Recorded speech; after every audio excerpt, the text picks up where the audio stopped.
Assalamualaikum warahmatullahi wabarakatuh. Alhamdulillahirabbil alamin wassalatu wassalamu ala asyrafil anbiya'i wal mursalin wa ala alihi wa sahbihi ajma'in. Qala rabbi shrah li sadri wa yassir li amri wahlul 'uqdatam min lisani yafqahu qawli. Okay, anak-anak pelajar yang dikasihi sekalian, sebelum kita mula, Ustazah akan memperkenalkan diri. Nama diberi Nawal binti Abdul Qadir. Ustazah orang Perlis. Memulakan pembelajaran sekolah rendah di SK Seri Tunjung, kemudian Darjah 4, Darjah 5 di SK Putra, kemudian sekolah menengah di Ma'had Tarbiyah Al-Islamiyah Matri dan mengambil STPM di Sekolah Menengah Kebangsaan Agama Perempuan Kangar. Kemudian saya sambung belajar di Universiti Kebangsaan Malaysia Pendidikan Al-Quran dan sarjana dalam bidang psikologi pendidikan di UPSI. Ustazah posting di SMK Bandar Sungai Buaya, Rawang, Selangor pada tahun 2010 sehingga tahun 2018. Kemudian pada Januari 2019 Ustazah kembali ke Perlis dan berkhidmat selama setahun di SMK Tengku Sulaiman, dan pada Januari 2020 Ustazah dipanggil untuk berkhidmat di sektor pendidikan Islam, Jabatan Pendidikan Negeri Perlis. Dan Ustazah juga merupakan pemeriksa kertas 1 Pendidikan Islam SPM daripada tahun 2014 sehingga 2019. Okey.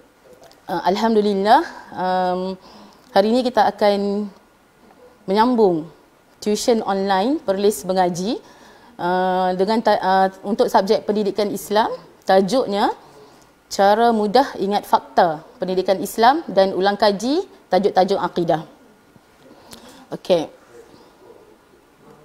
Jadi dalam slide ni insya-Allah kita nak cuba capai dua perkara ini, iaitu yang pertama anda boleh menghuraikan cara untuk mengingati fakta dalam pendidikan Islam, dan yang kedua kita nak hari ini kita boleh menyatakan maksud bagi setiap istilah dalam tajuk akidah tingkatan 4 dan tingkatan 5. Baik, kita imbas kembali format pendidikan Islam kertas 1. Okey, kertas 1-2-2-3/1, 3 dan soalan 4, A sirah, B tokoh dan C adab. 20 markah juga, kita boleh pilih salah satu sama ada soalan 3 atau soalan 4. Okey, jadi bahagian B meliputi 60 markah yang membawa 100 markah untuk kertas 1 pendidikan Islam. Jadi hari ini akidah berada pada soalan nombor 1. Jadi Ustazah nak masing-masing set dalam kepala masing-masing yang kita nak dapat 20 markah untuk akidah. Okey? Sebab ni adalah kita punya kunci kekuatan untuk kita skor dalam pendidikan Islam kertas 1. Okey? Sebab kita semua bila kita dah bergelar calon SPM, kita mesti nak lulus. Betul tak? Kita nak lulus, dan lulus ni adalah satu benda yang tak mustahil kalau kita usaha. Dan lebih daripada lulus, kita mestilah nak A+. Okey, semua orang, semua anak murid Ustazah yang kat mana-mana pun berada, mesti ada impian untuk dapat A+ pendidikan Islam.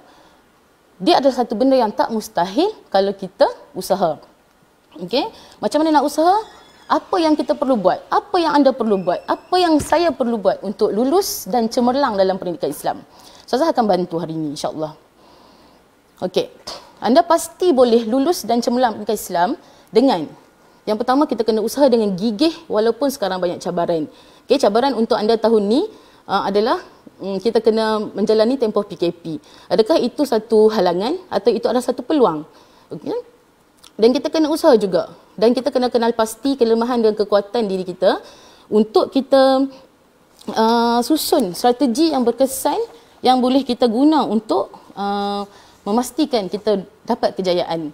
Okey, dan bila kita dah susun strategi, kita kena istiqamahlah buat secara berterusan apa yang kita plan untuk kita capai apa yang kita nak, dan of course kita kena doa dan berharap hanya pada Allah. Sebab kalau kita usaha macam mana sekalipun, kalau Allah tak bagi, kita takkan dapat. Jadi kita kena usaha, kita kena doa, kita kena sungguh-sungguh, dan kemudian bila kita dah selesai berjuang, barulah kita berharap pada Allah. Okay, maksudnya barulah kita berharap pada Allah punya takdir dan ketentuan untuk kita pula. Okey. Jadi tips yang Ustazah nak share kat sini, macam mana nak ingat fakta dalam pendidikan Islam adalah treat your mind like a drawer. Okay, bayangkan diri kita macam almari yang ada laci. Okay, laci-laci ni kita kena susun, kemas-kemas dalam otak kita.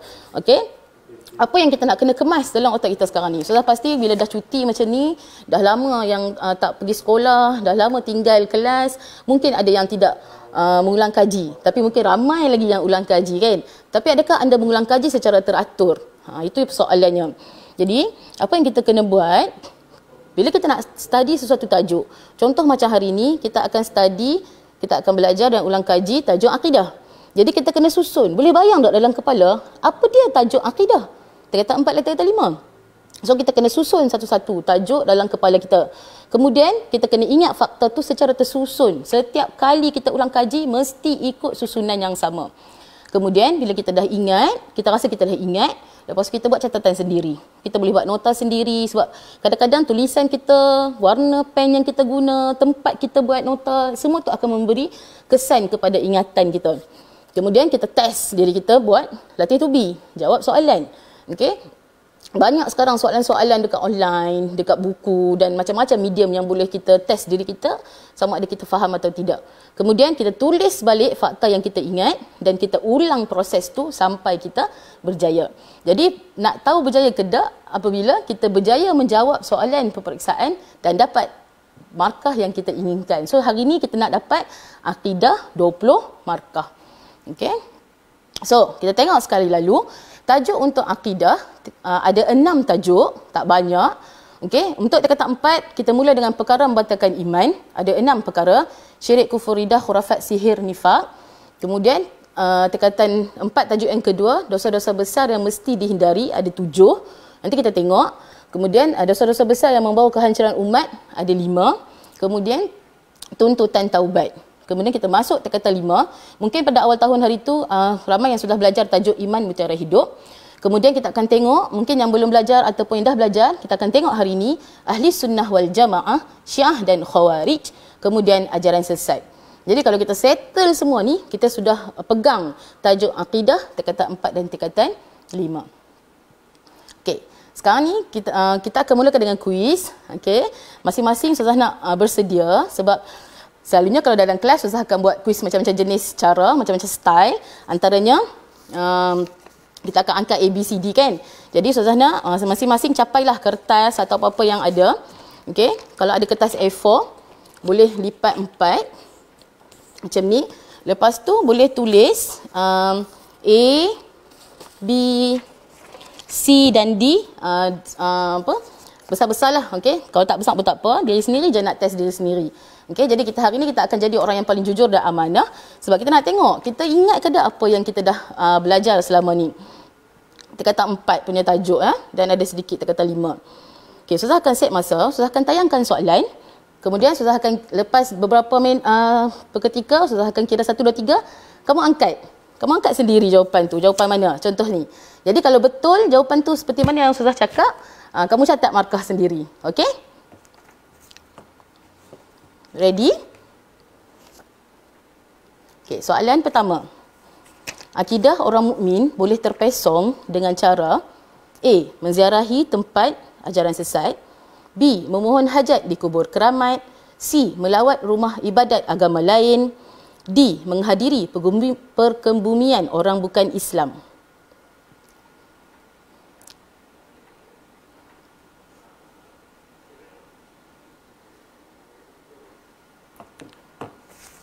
Okey, 1, 2, 3. Okey, dah angkat kan? Siapa jawab B? Betul.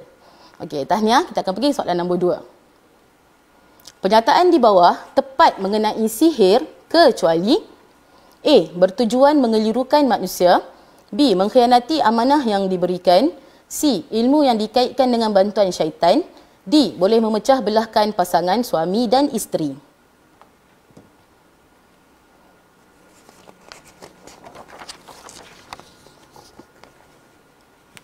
1, 2, 3. Okey, siapa jawab? B. Betul. Okey, tahniah. Sekarang kita pergi pada soalan nombor 3. Menyembah patung berhala, menyembah pokok, Pernyataan di atas ialah contoh. A. Kufur hakikat. B. Kufur syariat. C. Syirik khafi. D. Syirik jali.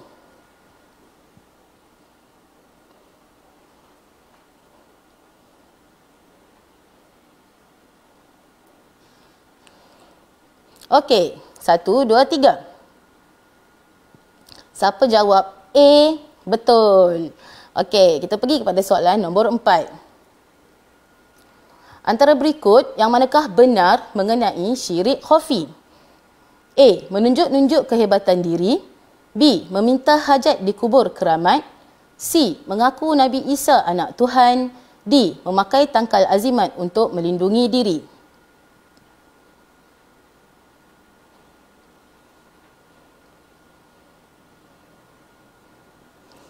1, 2, 3. Okey, siapa jawab A? Betul. Jawapan dia A, menunjuk-nunjuk kehebatan diri. Tahniah. Dan soalan nombor 5. Pilih pernyataan yang benar tentang akibat nifak terhadap individu. A. Melemahkan perpaduan. B. Menghilangkan kepercayaan. C. Mengganggu ketenteraman. D. Menghalang pembangunan.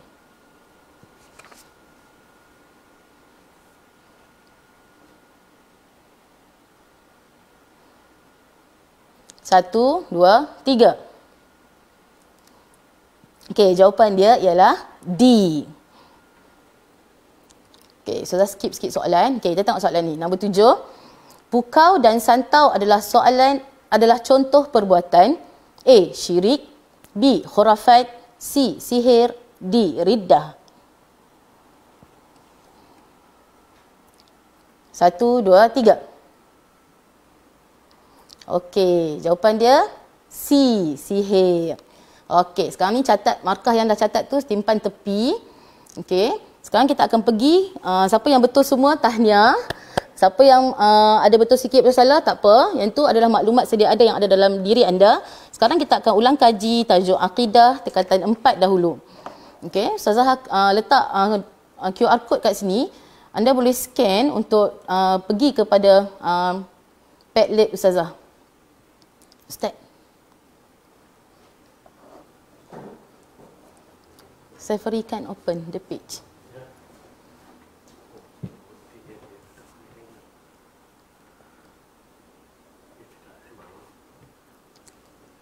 Okey, tunggu sekejap ya.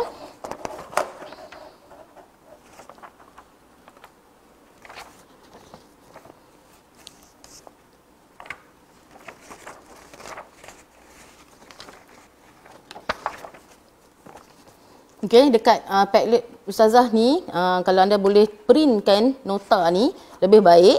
Okey, kalau print ada 6 muka surat ada 6 muka surat sahaja untuk tajuk tingkatan 4. Okey. So kita akan tengok tajuk yang pertama tingkatan 4, iaitu perkara-perkara yang membatalkan iman. Ustaz, macam nak scroll? Oh, ke bawah. Okey. Okey, perkara-perkara membatalkan iman. Hari ini kita kena susun dalam kepala macam mana satu-satu ikut turutan yang Ustazah buat ni, dan lepas ni kalau nak study tajuk ni mesti ikut turutan yang sama. Yang pertama syirik, yang kedua kufur, yang ketiga riddah, yang keempat khurafat, yang kelima sihir, dan yang keenam nifak. Okey. Sekarang kita tengok maksud bagi syirik. Menyekutukan Allah dengan sesuatu pada zat, sifat dan perbuatan. So kata kunci untuk syirik adalah menyekutukan Allah. Menyekutukan Allah dengan sesuatu pada zat, sifat dan perbuatan. Syirik ada dua, syirik jali dan syirik khafi. Contoh untuk syirik jali, sembah pokok, sembah berhala. Dan contoh untuk syirik khafi, riya, ujub, takbur. Okey, Ustazah punya nota ni ringkas untuk membantu anda ingat. Jadi untuk pengertian lebih lanjut boleh baca buku ya. Okey, yang kedua, kufur. Kata kunci untuk kufur adalah tidak percaya kepada Allah. Tidak percaya kepada Allah dan tolak ajaran Nabi Muhammad. Jadi kufur ada dua, iaitu kufur hakikat dan kufur nikmat. Kufur hakikat ni dia mengingkari rukun iman. Jadi semua rukun iman yang kita tahu tu, percaya pada Allah, percaya pada malaikat, percaya pada kitab, semua tu dia tolak. Jadi kita tulis tidak percaya kepada kitab, tidak percaya kepada hari kiamat, menolak hukum dalam Al-Quran. Okey, kufur nikmat pula adalah salah guna nikmat ke jalan yang tidak diredai Allah. Okey, contohnya Allah bagi nikmat tangan, kita mencuri. Okey, ataupun Allah bagi nikmat duit banyak, kita boros berbelanja. Okey, yang ketiga, riddah. Kata kunci dia berpaling. Okey, berpaling atau keluar dari Islam. Dan riddah ni berlaku dengan 3 cara. Okey, hati, perkataan ataupun lidah kita dan juga perbuatan. Okey. Dengan hati kita contoh riddah dengan hati adalah niat keluar Islam. Contoh dengan perkataan isytihar kita keluar Islam. Dan contoh bagi perbuatan menganut agama lain. Okey, seterusnya khurafat. Khurafat ingat huruf K. Jadi kita ingat K. Kepercayaan karut yang dianggap ada kaitan dengan Islam tapi sebenarnya tidak. Kepercayaan karut yang dianggap ada kaitan dengan Islam tapi sebenarnya tidak. Jadi, contoh untuk khurafat adalah percaya kepada azimat, menziarahi kubur keramat, percaya binatang boleh bawa tuah ataupun sial. Ini antara contoh dia untuk khurafat. Jadi, sihir. Yang kelima, sihir, dia mesti ingat kata kunci ilmu. Sihir ni ilmu. Ilmu yang berkaitan perbuatan secara halus melalui bantuan makhluk ghaib seperti jin dan syaitan. Dan kita tambah sikit kat situ, untuk memudaratkan manusia. Ilmu apa? Ilmu yang berkaitan dengan perbuatan secara halus. Macam mana? Melalui bantuan makhluk ghaib. Contoh, jin dan syaitan. Untuk apa? Untuk memudaratkan manusia. So, contohnya adalah santau, pukau, ilmu hitam dan macam-macam lah yang kita boleh tengok dalam filem dan yang berlaku dalam kehidupan kan. Ada yang orang menggunakan sihir ni yang tidak baik untuk memusnahkan rumah tangga dan sebagainya. Kemudian, yang terakhir, yang keenam, nifak. Okey, kata kunci bagi nifak adalah berpura-pura. Berpura-pura apa? Berpura-pura melahirkan keimanan sedangkan hati tetap kufur kepada Allah. Jadi ada 4 ciri orang munafik. Munafik ni adalah orang yang melakukan nifak.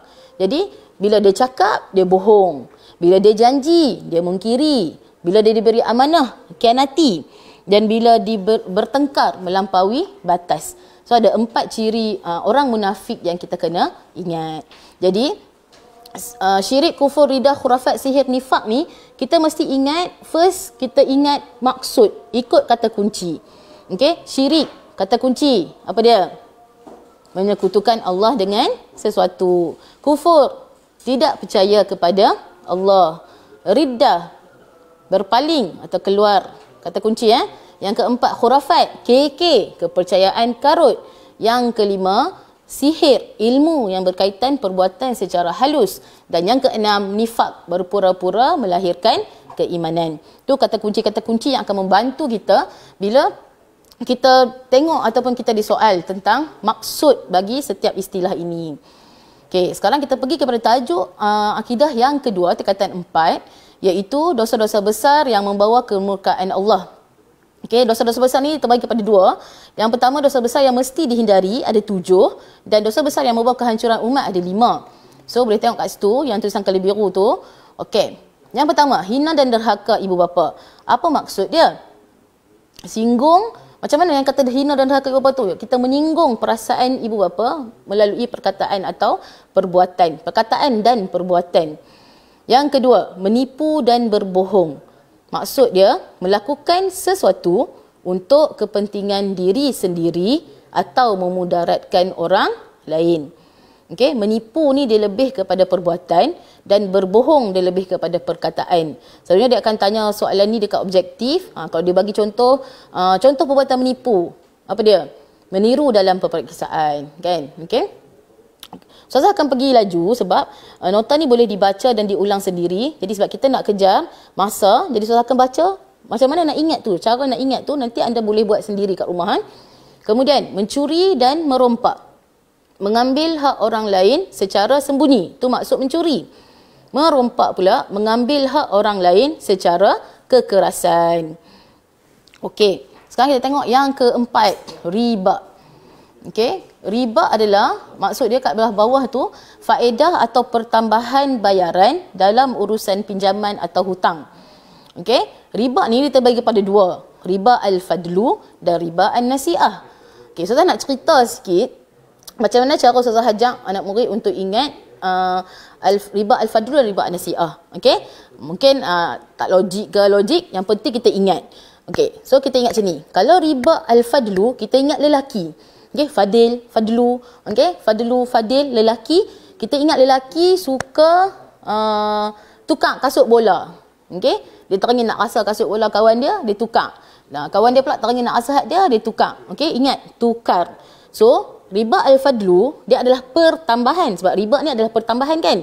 So, pertambahan disebabkan pertukaran barang sejenis. So, kita ingat riba al-fadlu, lelaki. Kata kunci dia, pertambahan disebabkan pertukaran barang sejenis. Kalau riba an-nasi'ah pula, kita ingat perempuan. Okey, macam nama perempuan kan, an-nasi'ah, perempuan. So, pertambahan disebabkan apa? Orang perempuan suka beli barang, betul tak cukup duit, hutang, bayar RM10 dulu, RM20 macam tu kan. So, kita ingat perempuan suka hutang, jadi kita kata riba an-nasi'ah, pertambahan disebabkan menangguhkan tempoh bayaran. Okey, menangguhkan tempoh bayaran. So, jangan marahlah, ni contoh saja. Okey. Kemudian makan harta anak yatim. Siapa tu anak yatim? Okey, anak yatim adalah anak yang kematian bapa sebelum umur baligh. Okey, anak yang kematian bapa. Ingat Kalau anak yang kematian ibu, dia masih belum digelar anak yatim. Kemudian harta anak yatim pula adalah harta kanak-kanak yang kematian bapa yang diperolehi daripada warisan, hadiah ataupun sedekah. Okey. Kemudian yang keenam, lari dari medan perang. Perang ni yang dimaksudkan perang apa? Perang jihad. Orang Islam berperang dengan orang kafir untuk mempertahankan Islam. Itu perang jihad yang dimaksudkan. Okey. Kemudian yang ketujuh, yang terakhir adalah mengumpat dan memfitnah. Mengumpat. Ni banyak yang buat ni kan. Okey, apa dia maksud mengumpat?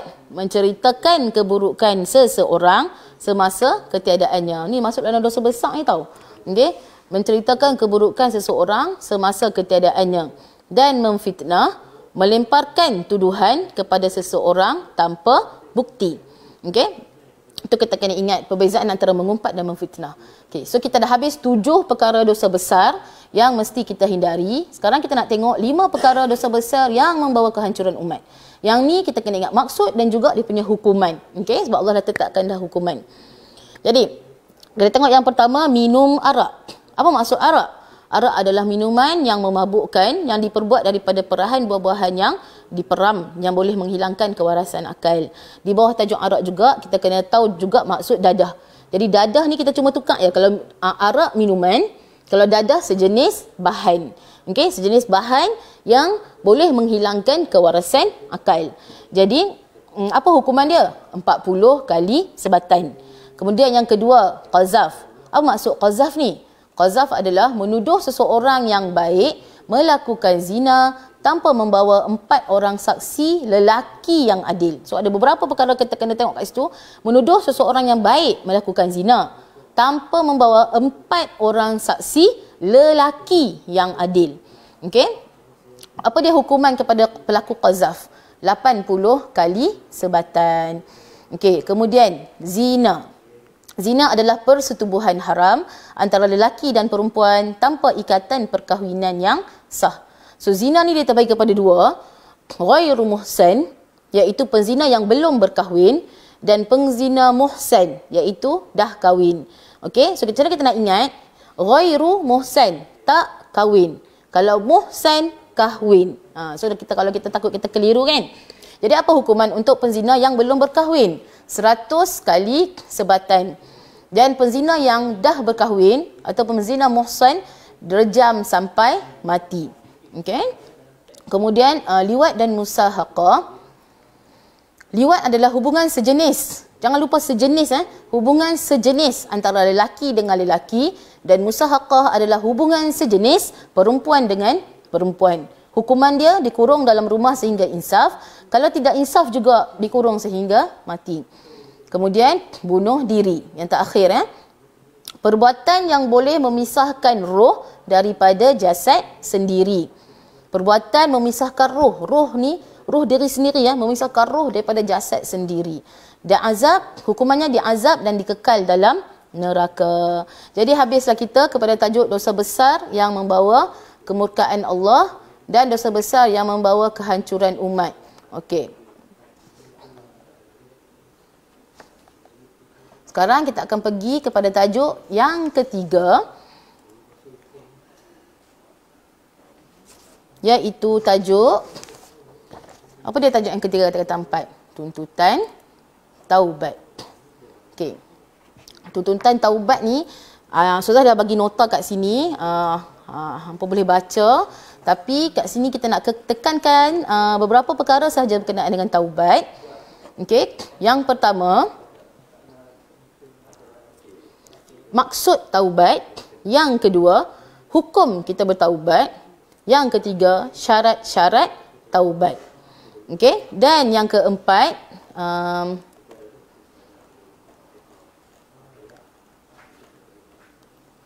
keadaan taubat yang tidak diterima oleh Allah.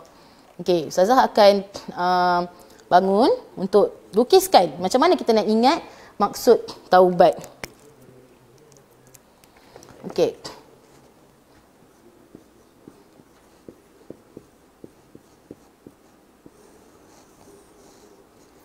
Maksud taubat adalah kembali semula taat kepada Allah setelah menyesal melanggar perintahnya atau melakukan larangannya. So kita bayangkan kita ni mai dari Allah. Okey, dan kita akan hidup daripada baby besar dan kita akan tua dan insya-Allah kita akan mati dan balik semula pada Allah. Ini adalah kitaran hidup kita sebagai orang Islam. Tapi dalam perjalanan kita ni, masa kita membesar, dewasa, remaja ni, mungkin kita akan tersimpang, tersilap jalan. Okey, ataupun masa tua sikit, ke hulu, ke hilir, ke sana, kemari. Jadi, mungkin kita tersilap pilih langkah apa semua. Jadi, bila kita sedar kita buat salah, kita menyesal, maka kita kena, daripada kita dah merewang merata hala ni, kita kena patah balik. Di mana saja kita tersilap, kita mesti patah balik ke landasan yang sebenar. Sebab tu, dia punya kata kunci untuk taubat adalah kembali. Okey? Kembali semula taat kepada Allah. Balik semula pada kitaran kita sebagai hamba Allah yang sebenarnya. Okey? Ni, harap boleh fahamlah rajah ni, contengan ni. Jadi, hukum taubat adalah wajib. Jadi sebab kita adalah pendosa, setiap hari kita mungkin tidak lari daripada buat dosa, kita kena bertaubat pada Allah. Kita kena balik semula pada Allah, tak kiralah sejauh mana yang kita dah pi. Okey. Sekarang ni Ustazah nak suruh ingat 4 syarat taubat. Okey, Ustazah akan tulis kata kunci dia.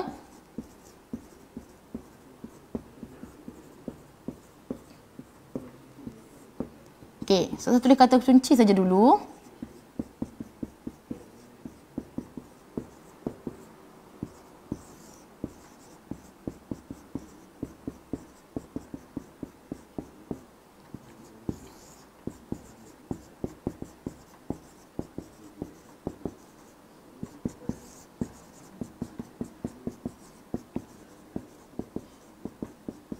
Okey, 4 ni. Syarat taubat ni senang je. Tapi kadang-kadang bila kita tak ada panduan, kita akan tersilap ketika jawab soalan.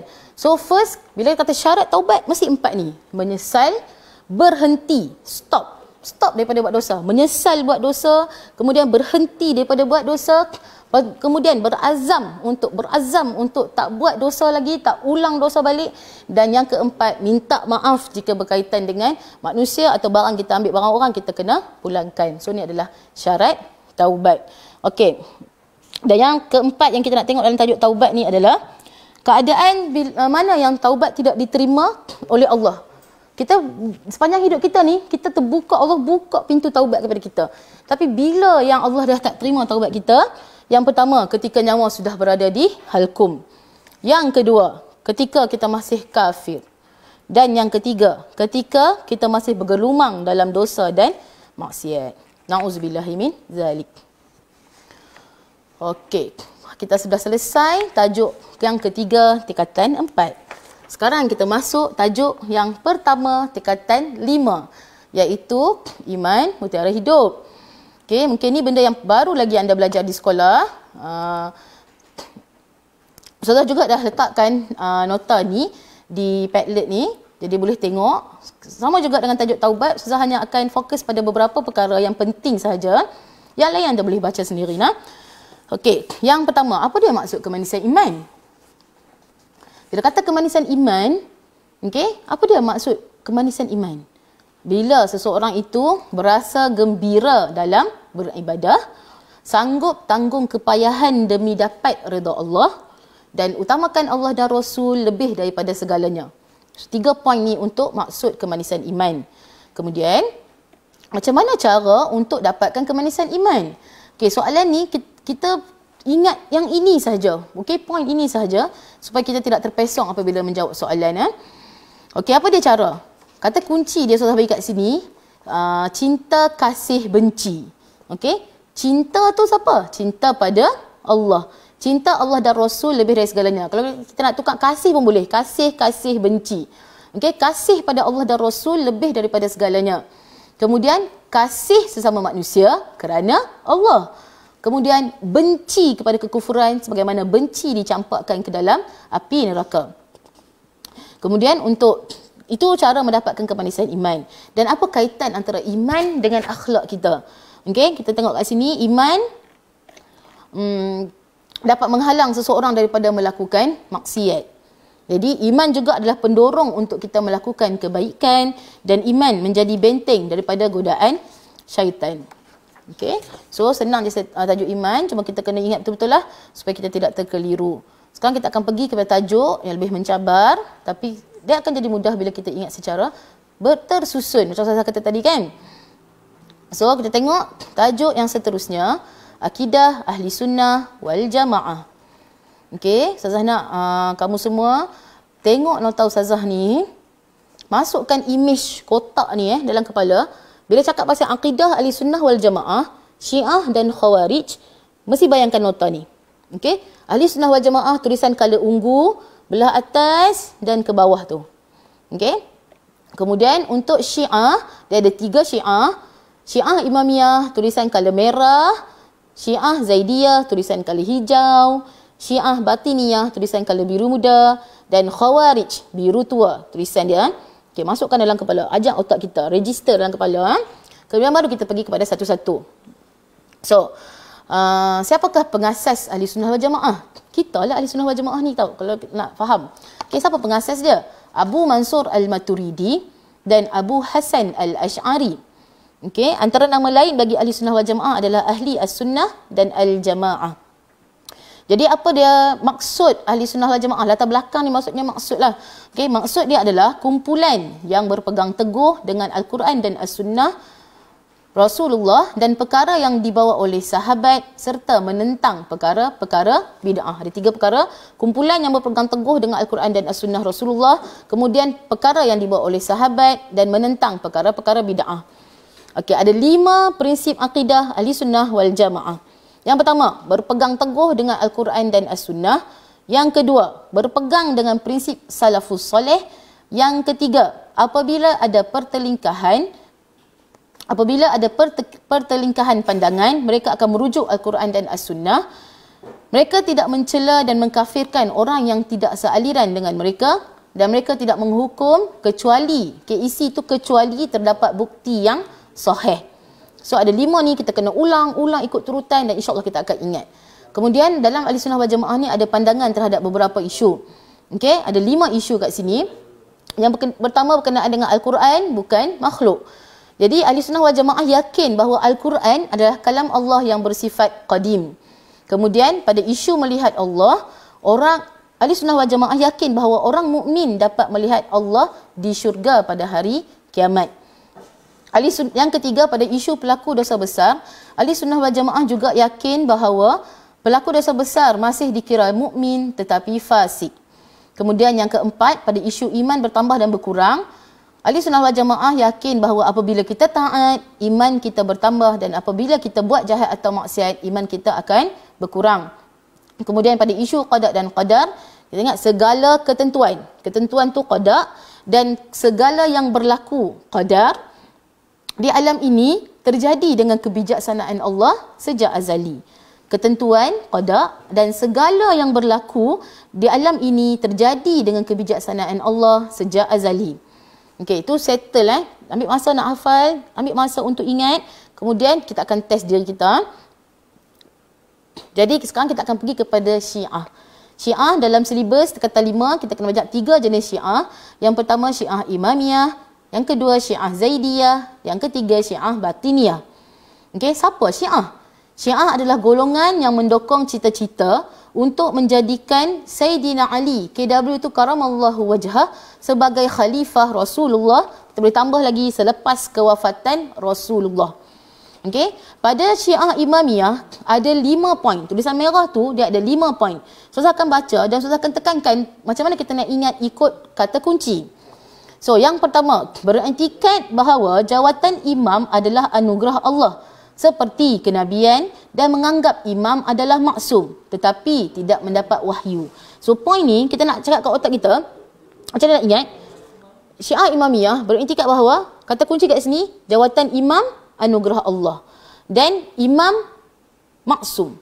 Jawatan imam anugerah Allah, imam maksum. Masukkan kata kunci tu dulu. Nanti lepas dia dapat baru kita masukkan ayat yang penuh. Kemudian yang kedua, menolak semua hadis yang bukan diriwayatkan oleh Ahlul Bait. So kata kunci kat sini, tolak hadis bukan Ahlul Bait. Tolak hadis bukan Ahlul Bait. So kata kunci dia Ahlul Bait. Kemudian yang ketiga, beriktikad bahawa imam yang ke-12 iaitu Muhammad Al-Mahdi akan muncul sebagai Imam Mahdi. Okey. Yang ketiga poin dia adalah Muhammad Al-Mahdi muncul sebagai Imam Mahdi. So Imam Mahdi lah kata kunci dia. Dan yang keempat, beramal dengan taqiyah. Taqiyah ni apa? Taqiyah ni menyembunyikan iktikad sebenar apabila berhadapan dengan orang yang berbeza iktikad. So kata kunci dia taqiyah. Dan yang kelima, mengharuskan perkahwinan mut'ah ataupun nikah kontrak. Kata kunci dia nikah kontrak. So daripada kita susun dalam otak kita, Syiah Imamiyah ada 5. Yang pertama berkenaan dengan imam. Imam adalah anugerah Allah, imam maksum. Yang kedua berkenaan dengan Ahlul Bait. Mereka tolak semua hadis yang bukan diriwayatkan oleh Ahlul Bait. Yang ketiga berkenaan dengan Imam Mahdi. Mereka anggap Muhammad Al-Mahdi akan muncul sebagai Imam Mahdi. Yang keempat beramal dengan taqiyah. Okey, yang kelima mengamalkan ataupun mengharuskan nikah kontrak. Settle Imamiyah.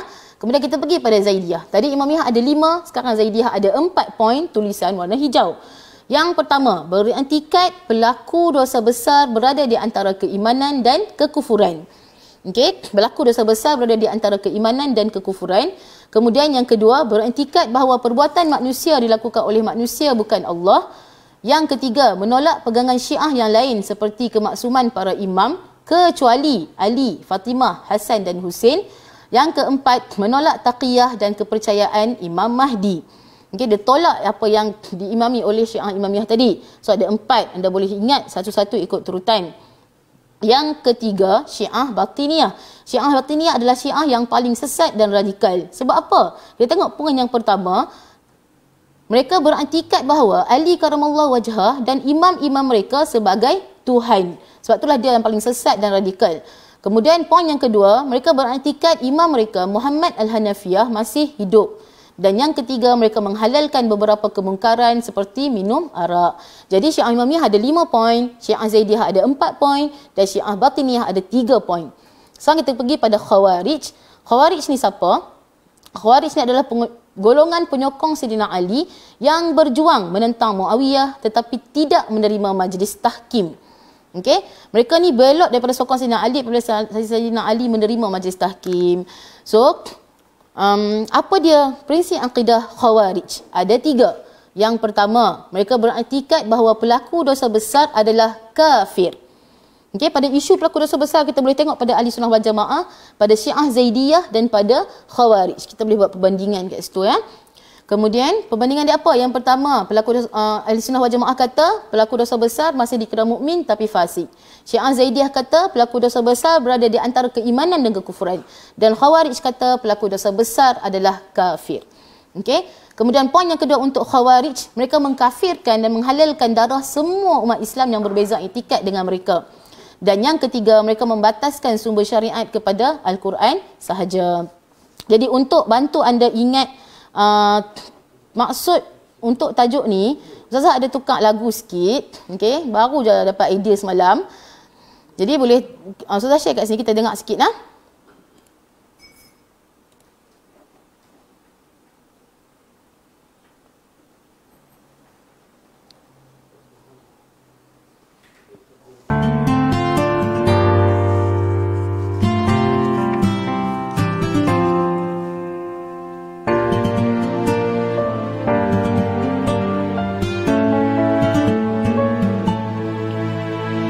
Abu Mansur Al-Maturidi, kedua Abu Hasan Al-Ash'ari, pengasas ahli sunnah wal jamaah,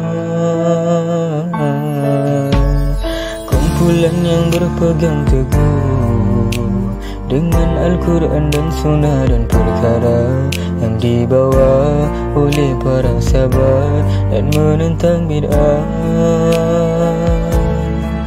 Syiah, golongan yang mendukung cita-cita untuk menjadikan Sayyidina Ali sebagai seorang khalifah ganti Rasulullah setelah baginda wafat. Khawarij, golongan penyokong Sayyidina Ali, pada mula berjuang menentang Muawiyah, tetapi tak terima dengan majlis takim. Itu maksud bagi istilah ini. Okey, ni Ustazah minta tolong anak murid Ustazah, Ilmi Irfan nama dia, suruh rakam, lepas tu Ustazah buat video lah. Okey, so mungkin boleh bantu anda untuk ingat 3 istilah, iaitu istilah Ahli Sunnah wal Jamaah, istilah Syiah dan juga istilah Khawarij. So kita akan pergi kepada tajuk yang terakhir untuk akidah, iaitu ajaran sesat. Okey, kita tengok sama juga macam tadi, masukkan dalam minda anda nota Ustazah ni. Okey, bayangkan ajaran sesat, atas tu ada definisi ajaran sesat. Amalan yang didakwa sebagai ajaran Islam sedangkan hakikatnya bercanggah dengan Al-Quran dan As-Sunnah. Okey, ciri-ciri ajaran sesat adalah antaranya cemar kesucian Al-Quran dan As-Sunnah, ubah prinsip akidah, asas akidah Islam, ubah bentuk ibadah, mendewakan pemimpin, dan ada 8 perkara kita boleh pilih 4 yang senang kita nak ingat.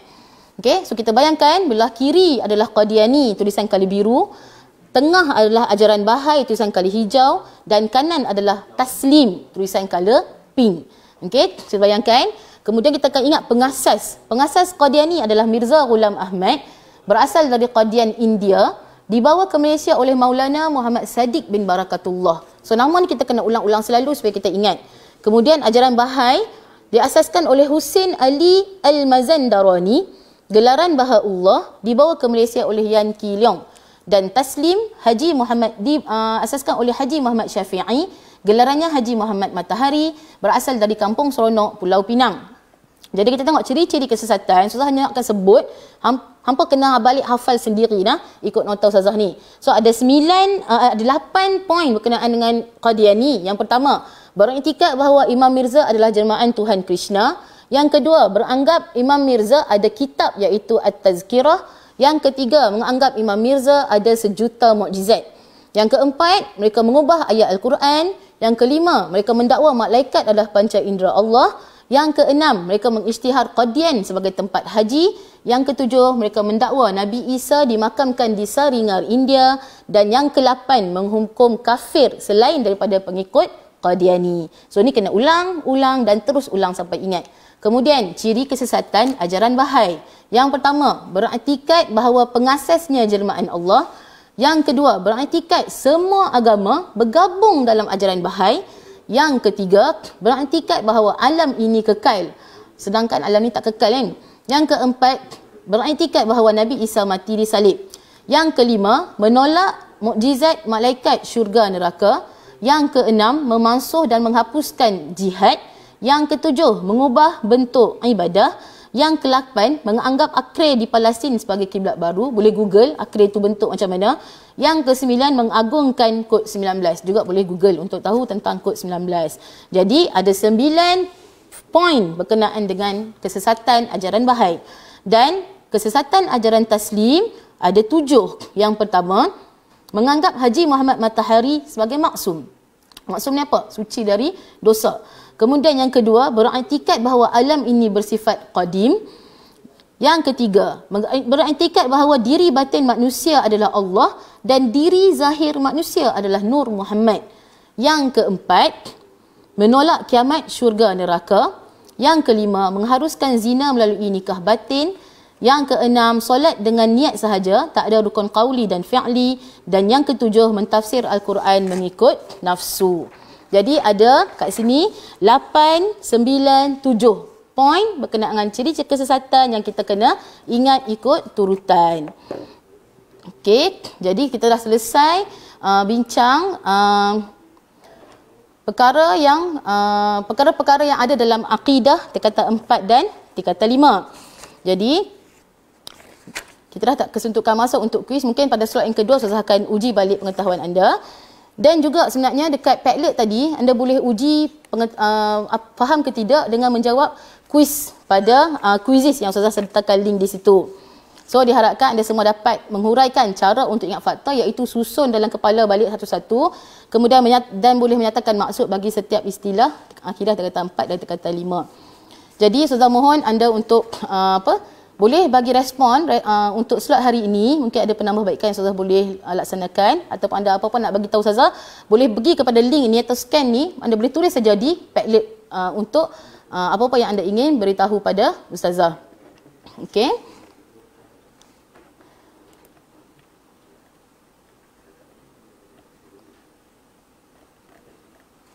Jadi sekian sahaja.